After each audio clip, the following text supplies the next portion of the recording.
साथियों नमस्कार। Brahmavarta education channel पर आप सभी अभ्यर्थियों का हार्दिक स्वागत और अभिनंदन है। साथियों, चतुर्थ श्रेणी कर्मचारी भर्ती के अंदर विवाद जो है वो थमने का नाम नहीं ले रहा है।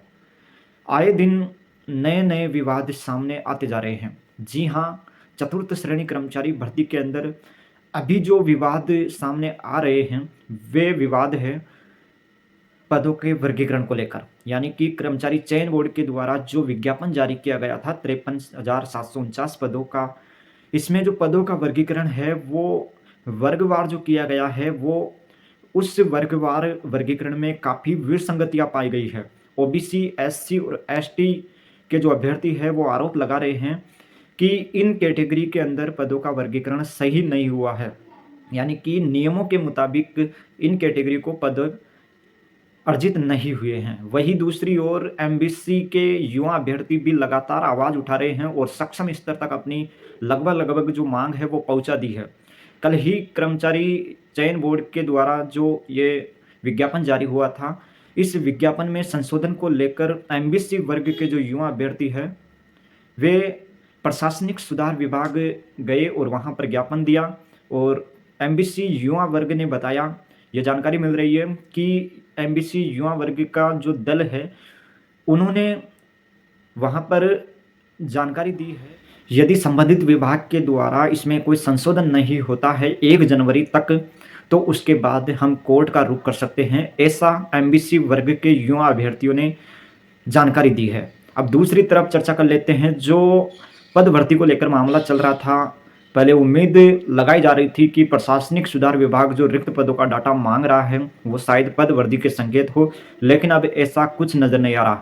कर्मचारी चयन बोर्ड के अध्यक्ष जी ने जब संबंधित विभागों से जानकारी लेने का प्रयास किया तो कर्मचारी चयन बोर्ड के अध्यक्ष जी को यह जानकारी मिली कि फिलहाल पद वृद्धि की कोई भी संभावना नहीं है चतुर्थ श्रेणी कर्मचारी भर्ती के अंदर। ये अपडेट आज ही कर्मचारी चयन बोर्ड के अध्यक्ष जी ने ट्विटर पर पोस्ट करके जानकारी दी है।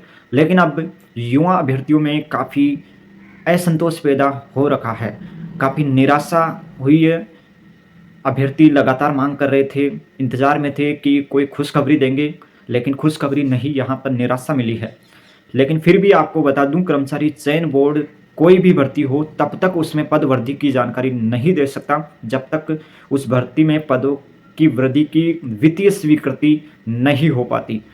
तो उम्मीद है अब भी प्रशासनिक सुधार विभाग अपना जो डाटा है वो वित्त विभाग में भेजेगा प्रस्ताव तैयार करके, और वित्त विभाग मंजूरी देगा, वित्तीय स्वीकृति देगा, तब ही कर्मचारी चयन बोर्ड के अध्यक्ष जी कुछ जवाब दे पाएंगे पॉजिटिव। अन्यथा कर्मचारी चयन बोर्ड के अध्यक्ष जी का यही जवाब रहेगा कि फिलहाल पद वृद्धि की कोई सूचना नहीं है। ये जवाब तब तक रहेगा जब तक वित्तीय स्वीकृति नहीं मिल जाती। यहाँ पर माना जा रहा है और मेरे पास सूचना भी आ चुकी है कि प्रशासनिक सुधार विभाग के पास सभी विभागों ने अपना रिक्त पदों का डाटा भेज दिया है। तो फिर आखिरकार ये मामला अटका हुआ कहाँ पर है, किसी को नहीं पता, ना आपको पता है ना मुझे पता है आखिर मामला अटका हुआ कहाँ पर है। अब इस पूरी स्थिति को क्लियर राजस्थान बेरोजगार यूनियन के नेता हनुमान किसान जी ही कर सकते हैं, और लाखों अभ्यर्थियों को इंतजार है हनुमान किसान जी की जानकारी का कि वह पद वृद्धि पर क्या जानकारी देते हैं। फिलहाल यहाँ पर पद वृद्धि की कोई भी सूचना नहीं मिली है कर्मचारी चयन बोर्ड को। और आपको बता दूं, एक उम्मीद जरूर है कि पद वृद्धि की सौगात मिल सकती है, क्योंकि यहाँ पर पद वृद्धि को लेकर लगातार मांग उठाई जा रही है अभ्यर्थियों के द्वारा, तो कोई ना कोई सॉल्यूशन जरूर निकल सकता है। तो अभी किसी भी अभ्यर्थी को हार नहीं माननी है, पद वृद्धि की मांग पुरजोर तरीके से उठानी है। और अब तो ये भी क्लियर हो चुका है कि संबंधित जो विभाग है, सभी विभाग वो प्रशासनिक सुधार विभाग के पास अपना रिक्त पदों का डाटा भेज चुका है, लेकिन प्रशासनिक सुधार विभाग से वो डाटा निकल क्यों नहीं पा रहा, वहाँ से वो डाटा क्यों नहीं सामने आ पा रहा, ये जानना जरूरी है। और जब तक रिक्त पदों का डाटा किसी के पास नहीं पहुंच जाता तब तक पद वृद्धि की कोई भी संभावना नहीं रहती। यहाँ पर किसी भी मंत्रियों के पास जाते हैं तो वो प्रूफ मांगते हैं, लेकिन प्रूफ किसी भी अभ्यर्थी के पास कोई भी प्रूफ नहीं है। क्यों नहीं है? क्योंकि प्रशासनिक सुधार विभाग से कोई सूचना नहीं आ पा रही है।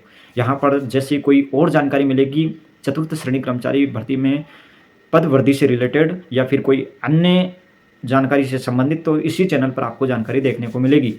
धन्यवाद।